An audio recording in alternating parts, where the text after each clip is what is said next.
This video is sponsored by Wayfinder.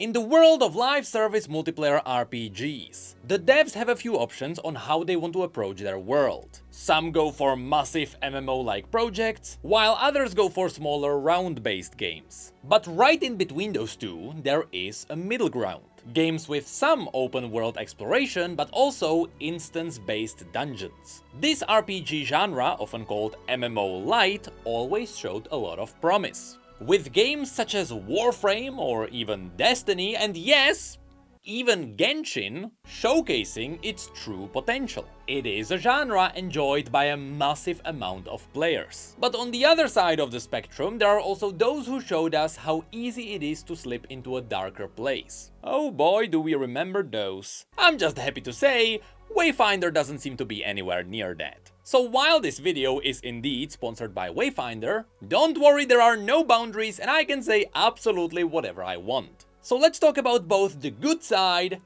and the bad side of Wayfinder. Wayfinder is a game that's been on people's radars for quite a while now. Mainly it's because this game managed to reach the MMO communities. And so people kinda labeled it as an MMO. Even though if you go through the marketing, you'll notice that the devs are avoiding calling it an MMO. And that's because the title MMO usually sets strange expectations. In reality, Wayfinder is a character-based multiplayer action RPG. It has MMO elements, such as the shared open world or the social systems, but outside of that it is much closer to a multiplayer dungeon crawler. Very similar to something like Warframe. Pick a character, gather your friends, and go crazy exploring tile-based randomized dungeons. But that's not where the connections to Warframe stopped. Many people also noticed that the name Digital Extremes is connected to Wayfinder, with Digital Extremes being the developers behind Warframe. But what people may not realize is that Digital Extremes are the publisher for Wayfinder, not the actual developer. Which means that they did have some input on how the game is shaped, but the vast majority was pulled off by another developer. One I know very well from another product they released. And in fact, I learned about Wayfinder because I was already following the developers. Of course, I am talking about Airship Syndicate. The developers behind Ruined King, published by Riot Forge. That's right, Ruined King was an absolutely stellar game, which really solidified the strong sides of these devs. Mainly, the game shined with its story and the art style, both of which you will see heavily reflected in Wayfinder, even though there is a little bit of a catch, but we'll talk about it later. But before we get to those, it's better we start talking about the strongest point Wayfinder brings in. No matter who you ask, the one thing that sticks out the most is the combat, which is very solid. It all comes from two parts. First of all, just the base movement alone is really good. The weight of running around is good. You then start rolling, double jumping, air dashing, which is rolling mid-air, and all of this plays into the combat itself. The combat is simple but surprisingly diverse. You have light attacks and heavy attacks, both of which have a different purpose. You also have a block, a jump heavy attack and a light attack. You then throw 3 character abilities on top of that, with 2 extra passive abilities. You have different weapons which also have weapon abilities, and those are further affected by weapon masteries. Now what's crazy is that when I mention weapon abilities, I mean that literally every weapon has a different use. And I don't mean that there is a difference between a two-hander scythe and a two-hander blade. No, literally every individual weapon has a unique ability. One shield gives you a damage boost, another shield gives you defensive ability, and another one may have AoE damage. This is something that took me by surprise because this actually gives you a lot to play with. It is an ability customization from the weapon that is slapped on top of the characters themselves. Next, you also look into what kind of damage the weapons are doing. Lighter weapons usually do more damage because they pierce through armor. But you also need heavy weapons to do break damage. These specialize at breaking the little shield that bigger enemies have. And until that shield is broken by a bigger weapon, the smaller weapons actually deal less damage. Which means suddenly it becomes beneficial to have all kinds of weapons on your team. Speaking of which, yes, you can play this game solo, or with 2 of your friends, or randomly matched people. After that, you might realize that even though this is a fantasy game, melee weapons are not the only thing you can get, because you can also get rifles, which means that this game also needs gunplay. Which is where it would be fair to point out, this game has amazing gunplay. Somehow, this game feels amazing even if you play it as a shooter. It legitimately feels like I'm playing Mass Effect, even though most people will compare it to Fortnite. The shooting also has the weak point mechanic, which means you'll have little points flashing on the enemies which you are trying to hit. Those will cause critical strike. And there is also precision reloading for faster reload. So no matter if you're fighting as melee or ranged, the combat and movement is absolutely one of the stronger sides of the game. But then comes in the crazy part. No matter what character you play, every character can wield every weapon. Which means that you can play Windgrave as a tank with a shield and defensive abilities, or as a melee bruiser with a heavy weapon who can take a lot of hits, or you can become a rifle warrior, who shoots from a distance and bashes faces in at melee range. What's cool is that the abilities adapt too. Normally, one of Windgrave's abilities is a melee cleave, which of course would be useless if you are playing him as a ranged DPS. Which is why, when you give him a rifle, that ability turns into a mid-range poke. Similarly, his defensive abilities, which are used so he can be a good tank, can be also used at range to block projectiles. It is crazy to see how well every character works with every weapon. But then, this system also gets a bit of a questionable side. You see, the point of this game is that while at the beginning you pick one character that you are starting with, as you play you will learn how to craft any character or any weapon. However, the game also gives you the option to just buy all of those directly for money. So let's talk about that one. At first sight, this absolutely looks like pay to win. But fortunately, for the most part, it is not. All characters and all weapons should be balanced compared to each other. They all gain power as you play with those weapons and you level them up. But no weapon should be a clear winner over the other ones. Meaning that if you decide to directly buy a weapon, it should be on the exact same level as something like buying a champion in League of Legends. It shouldn't give you raw power. However, yes, there will probably be the case where some weapons will be considered meta, and so it's likely that some will be slightly better than the rest. But if things stay balanced, that shouldn't be an issue. Also remember, you can get everything for free too. In fact, that is kinda the main point of the game. You run into dungeons, collect resources and turn those resources into loot, which you use to craft weapons and characters.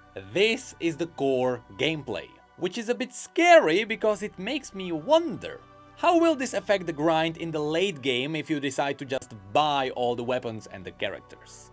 Well, as you'll see, there are other things you'll get. But very quickly, back to the crafting. At first, the crafting system looks scary. You will see a lot of materials all over the place. However, the cool part is that the game always tells you where those materials come from. It will tell you what kind of a dungeon it comes from and what enemy drops it. So once you get a hang of the system, you will always be able to tell what you need to do. Speaking of which, the dungeon exploration itself is awesome.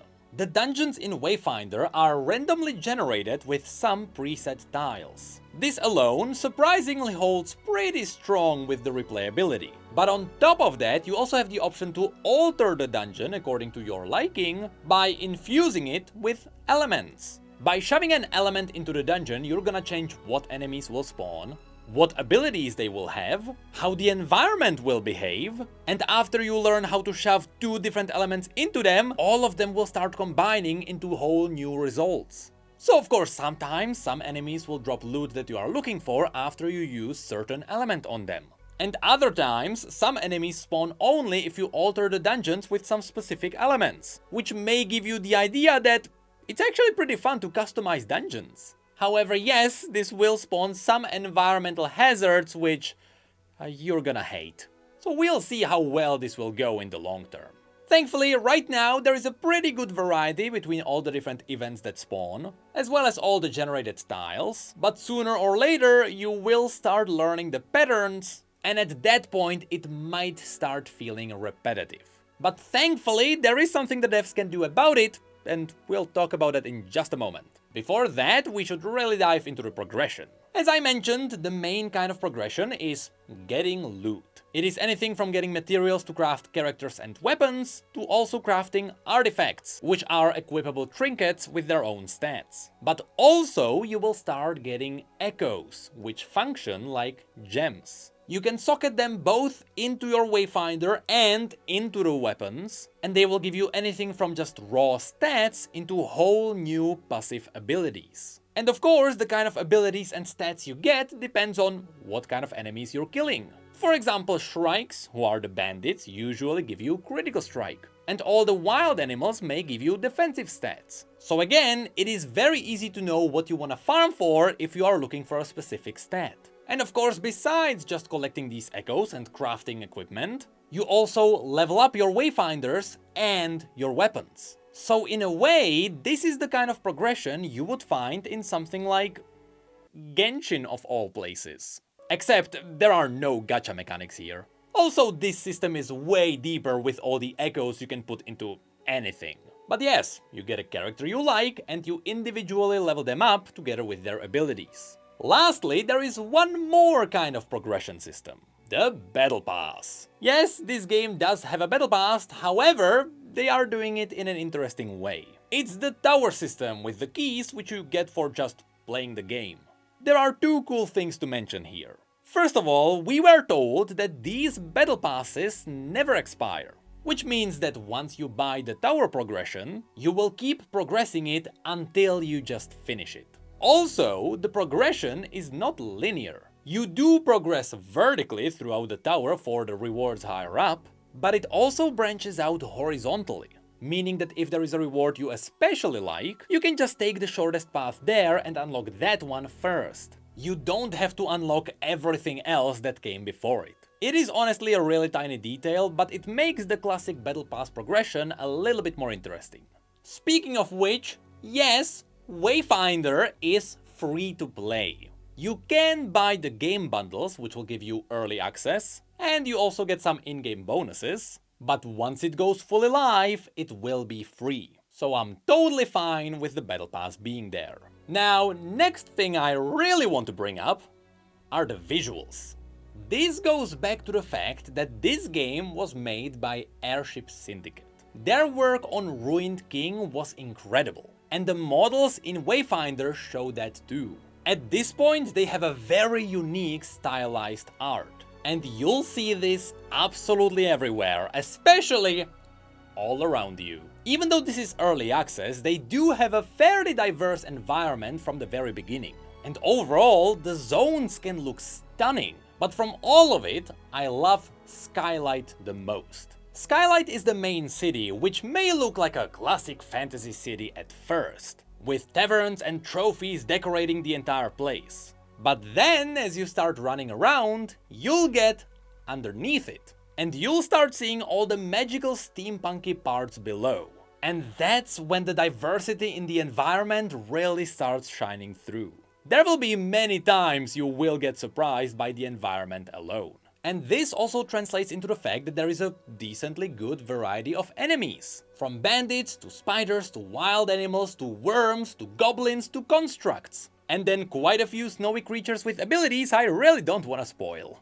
And of course, I didn't even mention all the gloomy enemies. Speaking of which, yes, it is very cool to see that all of these enemies also have their own unique attacks. You may find a random bear in the wild, which you will not see in the dungeon, which makes you think that maybe it's just a normal NPC that's not that special, and then he surprises you with 3 unique attacks. And I didn't even get to the boss fights. There are not too many of them in the game right now, but already the team is showing their potential when it comes to the grand fights as well. Even though this is just early access, you will find some really cool fights already. But so far, we've been talking about the action side of the game, so don't worry, there is also the casual side. This game also has really cool housing. Now, normally I'm not a housing guy myself, but I have to admit, this one is pretty dope. It takes me back to the WildStar times. It's just you and your little room which you can decorate with stuff. But what's cool is that stuff comes from all over the place, including trophies from bosses which you can pin on the walls, but also there are items which are interactive, so you are not just putting down stuff that doesn't matter. I mean, it kinda is pointless, but not in my heart. Not to mention, you can put down pets. Those are pretty cool. Next, we also have to point out the soundtrack. Many people will not realize that this soundtrack was written by Gareth Cocker, a name you might remember from some other games that are really popular around the internet, including, yet again, Ruined King. And you know I am biased towards that one. His work was always amazing, and once again, he does not stop surprising me. Once you get into the first open world area, it will kick in. And I can guarantee you, you'll get charmed immediately. Simply put, the music of Wayfinder is amazing. So overall, from what I've mentioned, there is a lot of good stuff to be looking forward to. So now, after we talked about all the good things, let's talk about the bad things. One of the biggest things people bring up is the lack of character creation. At first I was also a little bit sad about this, but then I learned that it seems to be totally fine. Again, it is not too different from something like Warframe, Genshin, or even League of Legends. It is a character-based RPG, meaning that those characters have their own stories in the world. So you are simply taking the role of one of those characters. Connected to this, it is a little bit sad that you don't actually get loot that directly changes your appearance. Visual progression was always a big part of RPGs. But here, it doesn't seem to be that strong yet. The good side of this is that the pure customization of the characters is really good. You can customize the appearance, the weapon skins, the dagger which you use to go into dungeons. You also have a trinket on your belt, a trinket on your weapon. You can even customize the loading screen, and all of your gear can be dyed in all sorts of ways.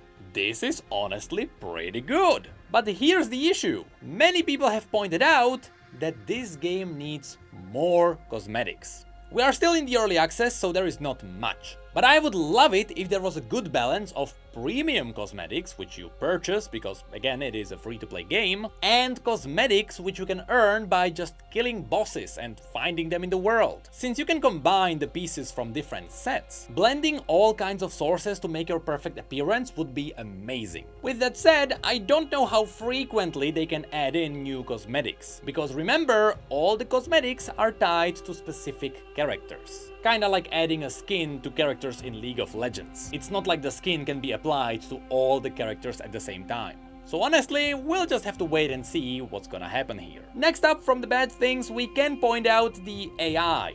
There are some times when the AI gets stuck on the environment, but so far it rarely goes crazy. They just stop for a few seconds, do something, and then they attack you again.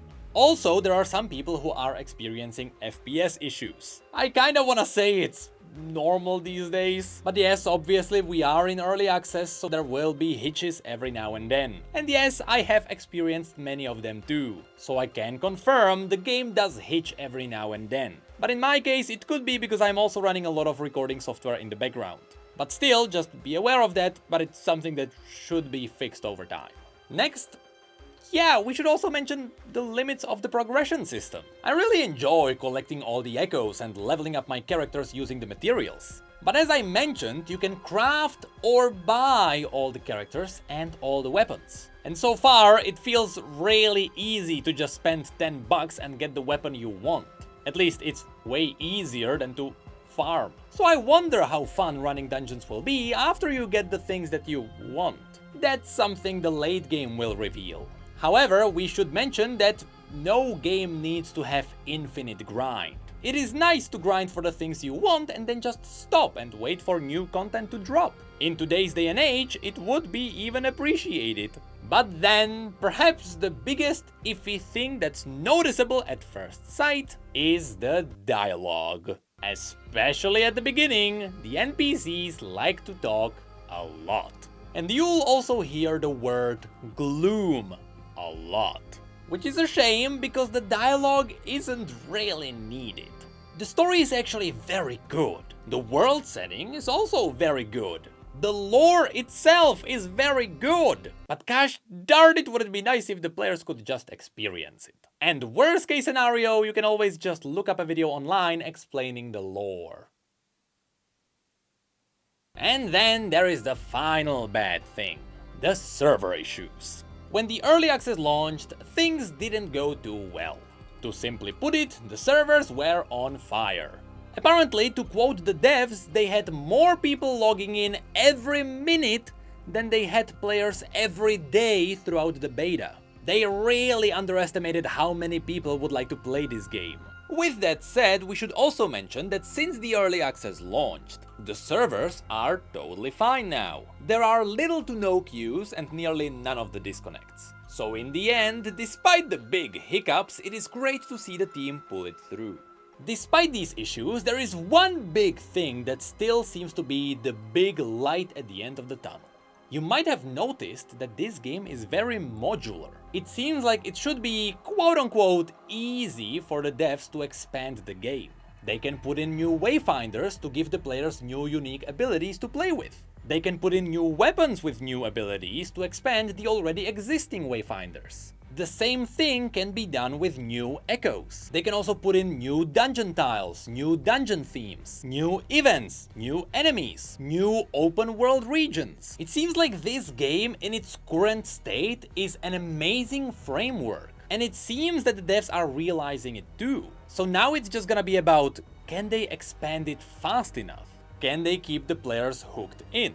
And in fact, a really awesome thing the devs gave us since the launch of the early access is a roadmap. They have a proper sheet where they are marking what they are currently working on. And this is anything from future cosmetics, to future wayfinders, to the mount systems, to more customization, to even new progression systems. Just keep in mind that not everything is on this roadmap. I doubt they would want to spoil bigger patches. But as you can see, the team is really listening to their community, and their world is already expanding. Speaking of which, as I mentioned, even though you will hear the word gloom a lot, the overarching lore they have is pretty cool. Literally everything you'll see has its own background. And I mean literally everything. From the fact that you can shove echoes into your body because your body was reshaped by the gloom, to the fact that you are literally recrafting the dungeons inside the gloom because those areas were ripped out of reality in the real world. So even though the raw storytelling can be rough with the dialogue, it shows that the devs have the lore planned out ahead of time.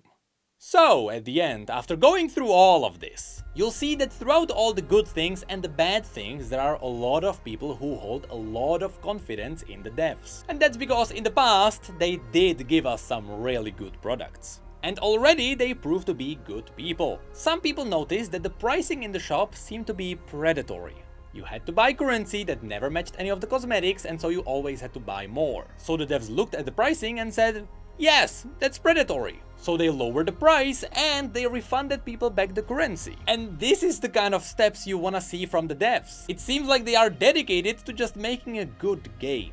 So I have my fingers crossed, they're actually gonna pull it off. They even delayed the early access a few times because they really wanted to nail it. But in the end, it was the server issues that got them. On the brighter side, if server issues are the only big problem the game has, it's not too bad after all. But there you have it, my first impressions of Wayfinder. A game that appears to be an MMO, even though it is definitely trying to avoid calling itself so, because in reality, this is a really good action RPG. Overall, it is an amazing framework for what can come in the future, which is both good and bad, because that means there could be more things in the game now. But the devs stated many times that they are ready to build the game with the players. So literally all kinds of feedback are absolutely welcome. Just, I don't know how much they can dial back on all the glooming. Should you want to venture into this unique world, you can become a Wayfinder now by clicking the link in the description.